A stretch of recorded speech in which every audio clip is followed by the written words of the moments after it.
Hey, good evening, everybody. This is Roger Mayling, your correspondent from The Sun.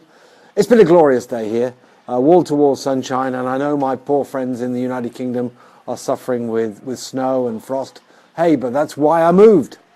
I apologise for the agricultural sounds in the background. The one problem with living on an island in the Mediterranean, it is a work in progress.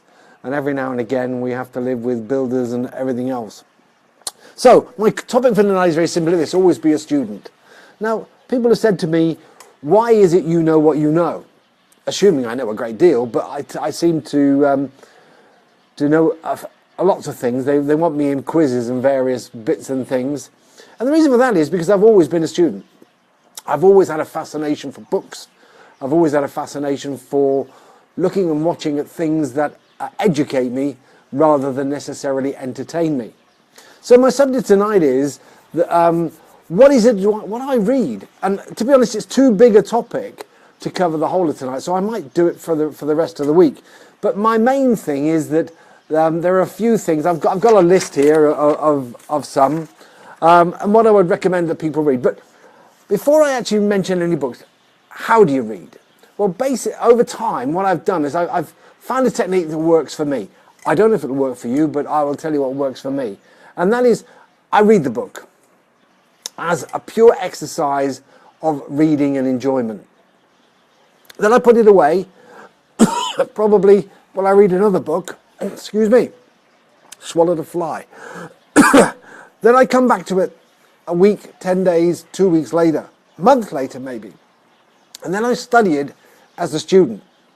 Now what I do is I get two things. First of all, I get a pile of highlighters. And I've already decided which colours are going to be for which. And I also get a little school notebook.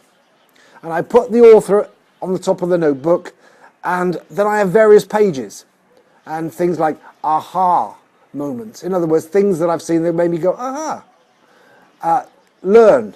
Things that I learned from reading that book. Quotes. Things that I quoted.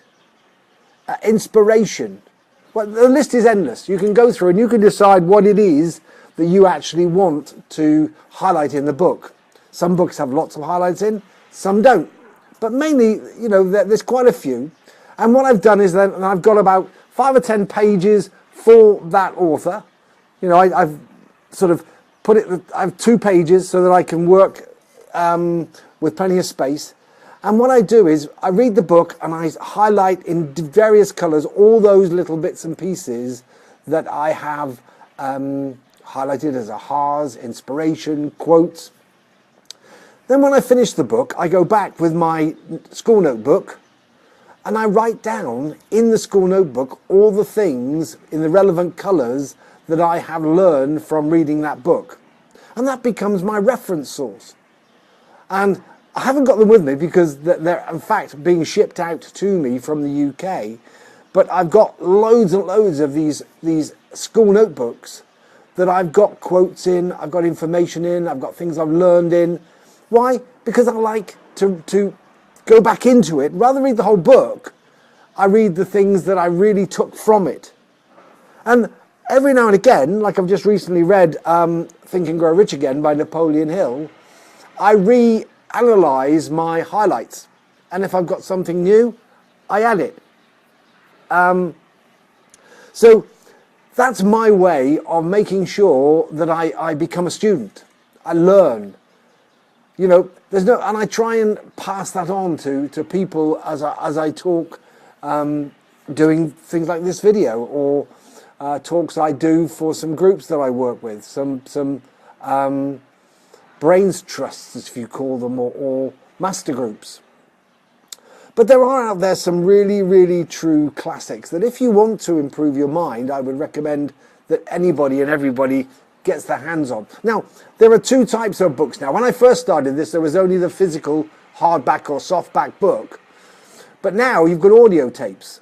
Now, because we spend so much time in our cars and moving from A to B, excuse me, I've got a problem with my eyes this evening. I recommend that you, if you can afford it, to buy both the audiobook and the hard copy. The hard copy to study as a student, but the audiobook, well, to use as a day-to-day library or university of your car. In other words, you shouldn't be listening to Radio 2 or Talk Sport or whatever it is you listen to. You should be listening to an improvement CD, because it's surprising what the brain picks up as you're driving down the road. You may not realize it, but your subconscious is sapping up all that information like a sponge. So I've got a collection of CDs that I put into a car, and I've also got my collection of books. Now, as I said, there are a few books that I recommend. If you want a few classics, then Think and Grow Rich by Napoleon Hill is a really, really good read. And if you take it literally, is your way of making your introduction to a passport to a fortune. There's things like How to Win Friends and Influence People by Dale Carnegie. These are true classics. They were written in the 50s, 40s and 50s. Then you've got a new one. This is more for the mind. This is more for things I've been talking about over the last few tapes, which is about building your subconscious, which is The Secret by Rhoda Byrne. And anything by Zig Ziglar. Anything. And How to Get What You Want by Zig Ziglar is a good start. And The 7 Habits of Effective People by Stephen R. Covey. There's a few to get you on your journey to wherever it is you want to go. Now, those are what we call classics. Then there's the legends. Anything by Jim Rohn, anything by Anthony Robbins, Les Brown or Bob Proctor. I'd recommend any of those authors. Then you've got sort of learning books. These are really, really good. I've learned so much. Questions Are the Answers by Alan Pease. A quirky little book. He does it in audio and in hard copy. And I recommend you do have both of those, because he actually does the delivery on the CD, and it's brilliant to listen to. Go Pro by Eric Worre. If you're a network marketer, The Bible. Slight Edge and Compound Effect. These books are about the same subject, but take it from a different slant. One's by a guy called Jeff Olson, which is The Slight Edge. The other one's The Compound Effect by Darren Hardy. And it's about small changes, baby steps. How you take baby steps to achieve huge results. And they are, again, both in audio and hardback form, well worth the say. And the last book is one that really, really, really helped me at a bad time, which is What You Say When You Speak to Yourself, by a guy called, sorry, the name's hard, Shad Helmstetter. And what it is, it tells you about self-talk.